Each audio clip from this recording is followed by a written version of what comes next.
Hello everyone, आप सभी का स्वागत है द लॉजिकल लर्निंग में। इस वीडियो में आज हम कुछ नए एग्जाम्पल सीखेंगे प्रोबेबिलिटी के। इससे पहले कि मैं लेक्चर स्टार्ट करूं, आपसे एक निवेदन, यदि अभी तक आपने इस चैनल को सब्सक्राइब नहीं किया है तो प्लीज़ इसको सब्सक्राइब कर लें, इसको लाइक कीजिए और शेयर भी कीजिए। तो आइए स्टार्ट करते हैं इस लेक्चर को। पहला एग्जाम्पल इस पे लेते हैं। देखिए क्या लिखा हुआ है, using the 4 digits 1 2 3 4 a 2 digit number is formed. What is the probability that the number is an even number? यहाँ पर 4 डिजिट्स हमें दिए हुए हैं, 2 डिजिट का एक नंबर हमें बनाना है। ये बेसिकली परम्यूटेशन की प्रॉब्लम है, यानी कि अरेंजमेंट जो हम कैसे कर सकते हैं, अरेंजमेंट करके ही हम 2 डिजिट का नंबर बनाएंगे।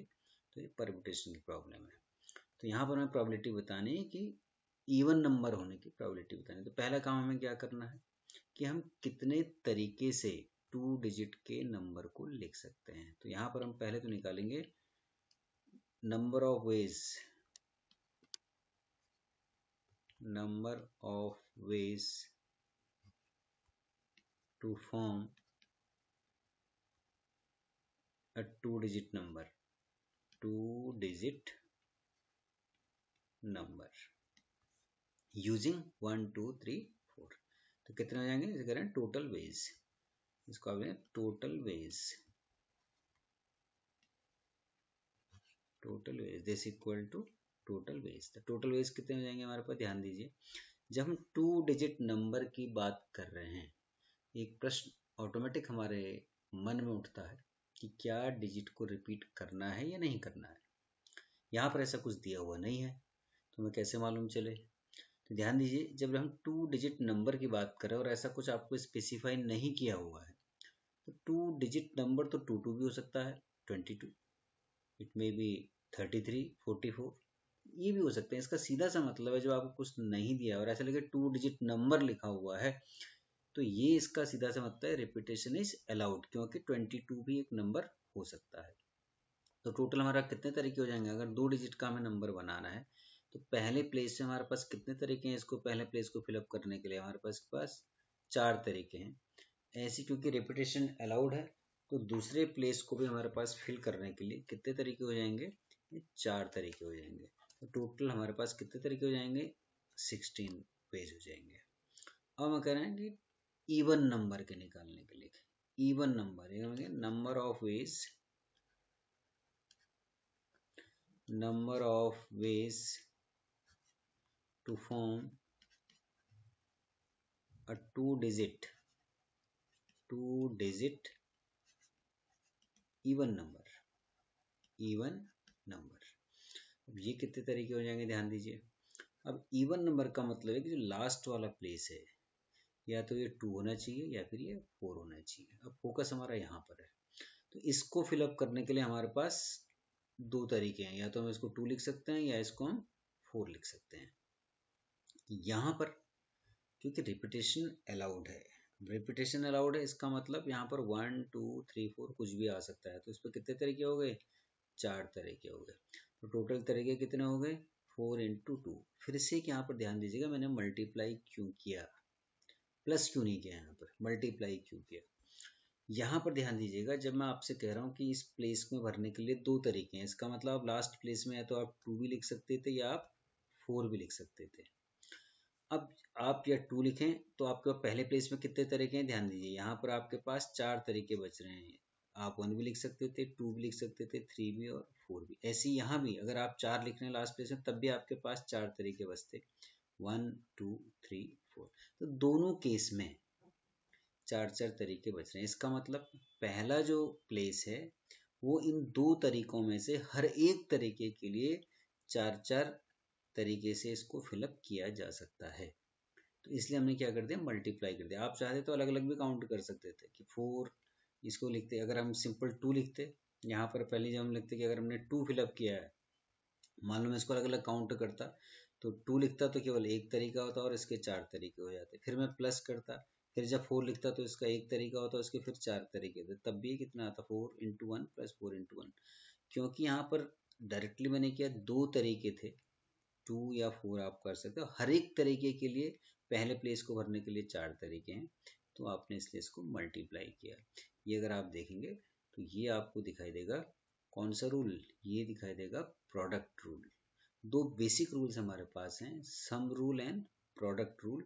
तो इनको आप देखिएगा क्या बेसिक रूल्स हैं। ये प्रोडक्ट रूल है, कब लग रहा है, जब ट्री टाइप में स्ट्रक्चर बन रहा है और हर एक यहाँ पर जो दो इवेंट हैं, पहले इवेंट में जितने तरीके हैं, दूसरी इवेंट हर एक तरीके के लिए बराबर नंबर ऑफ तरीके से हो सकती है, तो इसको हम मल्टीप्लाई करेंगे। तो ये हो गया 4 into 2 this is 8।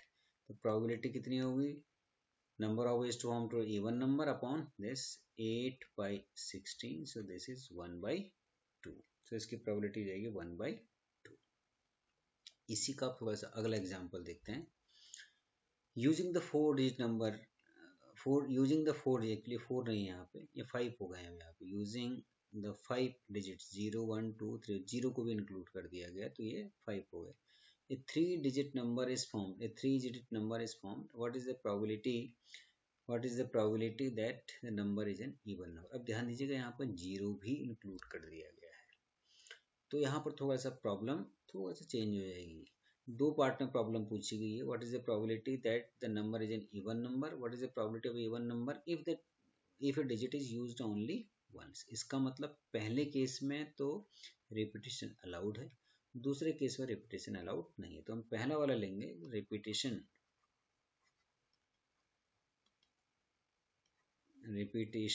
Is allowed, जब रिपीटेशन अलाउड है। सेकंड केस हम लेंगे रिपीटेशन इज नॉट अलाउड। दोनों केस में इसको हम सॉल्व करें। पहले केस में यहाँ पे आते हैं। 3 डिजिट नंबर अगर 0 1 2 3 4 है, तो 3 डिजिट नंबर हम कैसे बना सकते हैं, हमें 3 डिजिट नंबर बनाना है। तो टोटल वेज ये कितने हो जाएंगे।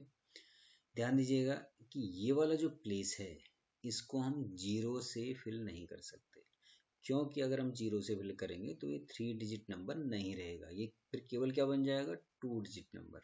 इसका मतलब यहाँ पर हमारे पास केवल कितनी चॉइसेस हैं, 4 चॉइसेस हैं। यहाँ पर आप इसको 0 फिल कर सकते हैं, तो यहाँ पर आपके पास कितनी है, 5 चॉइसेस हैं। यहाँ पर भी कितनी है आपके पास, 5 चॉइसेस हैं। मैंने आपसे ऐसे बताया कि आप प्रोडक्ट रूल यूज करेंगे कि हर एक चॉइस के लिए नेक्स्ट प्लेस में फिर से 5 चॉइस हैं, और फिर हर एक चॉइस के लिए जितनी आगे अगेन फिर से 5 चॉइसेस हैं। सो आप ये मल्टीप्लाई, ये ट्री टाइप में स्ट्रक्चर बन रहा है, यानी कि जितनी 4 चॉइसेस हैं हर चॉइस के लिए 5 चॉइसेस हैं। अब तक जितनी चॉइस है फिर हर एक चॉइस के लिए 5 चॉइस हैं, तो ट्री टाइप में स्ट्रक्चर बन रहा है।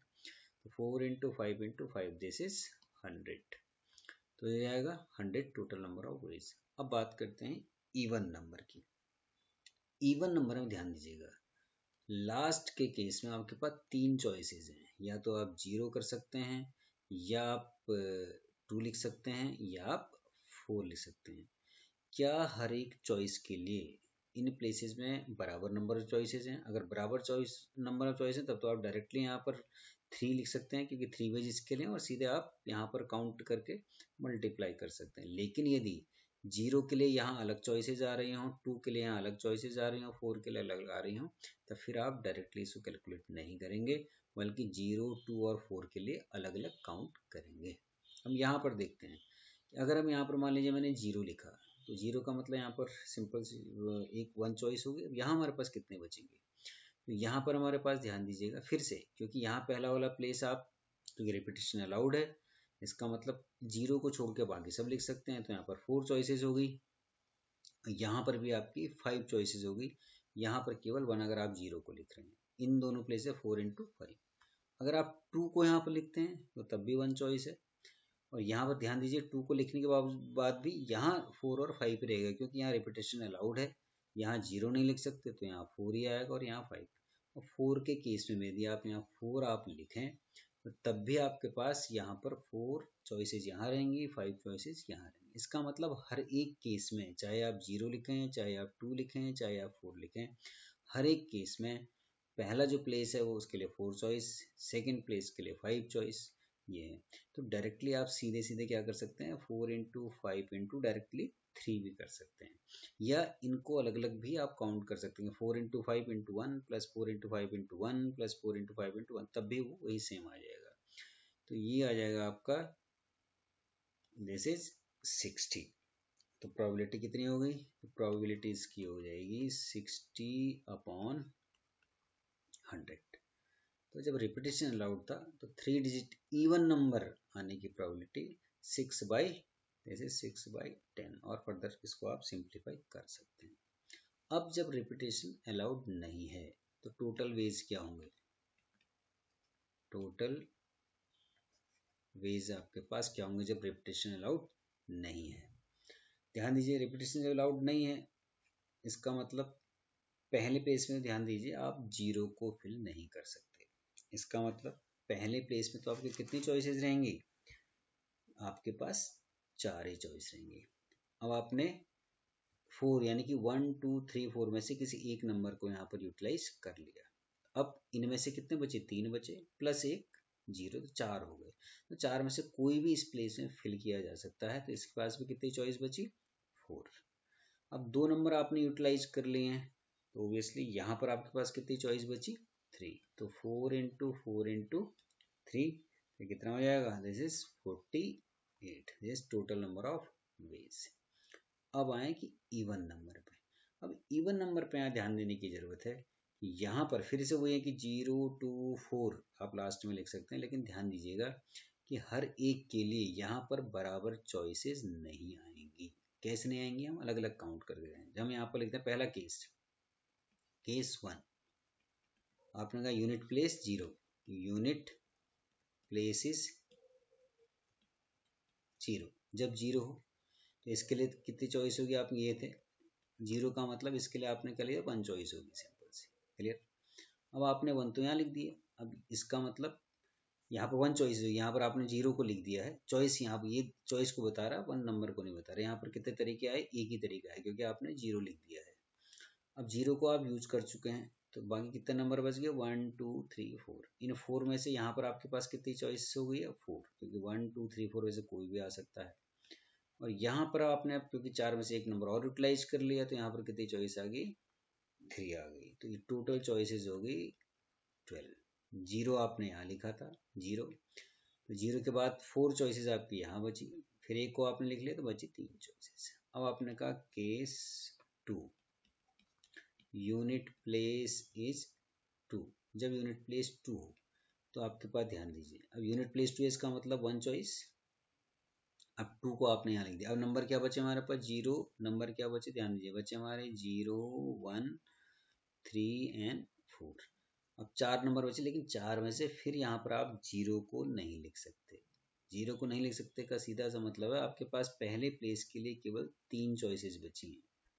तो ध्यान दीजिए, देखिए मैंने आपसे कहा था ना, यहाँ पर आप जब 0 लिख रहे हैं और यहाँ 2 लिख रहे हैं, ये चॉइसेस आपकी अलग अलग आ रही हैं। अगर सेम आ रही होती तो डायरेक्टली आप सीधे यहाँ पर 3 लिख दिया और 4 इंटू 5 कर दिया। लेकिन यहाँ ऐसा नहीं है। मैं यहाँ ऐसा नहीं लिख सकता कि यहाँ पर 3 लिख दूँ और यहाँ पर 4 इंटू 3, क्योंकि यहाँ पर 0 लिखने पर यहाँ अलग चॉइसेस बच रही हैं, 2 यूनिट प्लेस में आने पर अलग चॉइसेस हैं।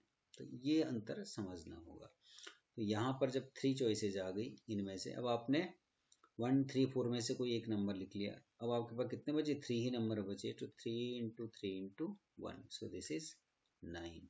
ऐसे ही केस 3, यूनिट प्लेस इज 4। ये सेम केस बचेगा 2 ही जैसा। यहाँ पर भी आप देखेंगे, यहाँ पर लास्ट में क्योंकि 4 लिख दिया तो एक ही चॉइस है।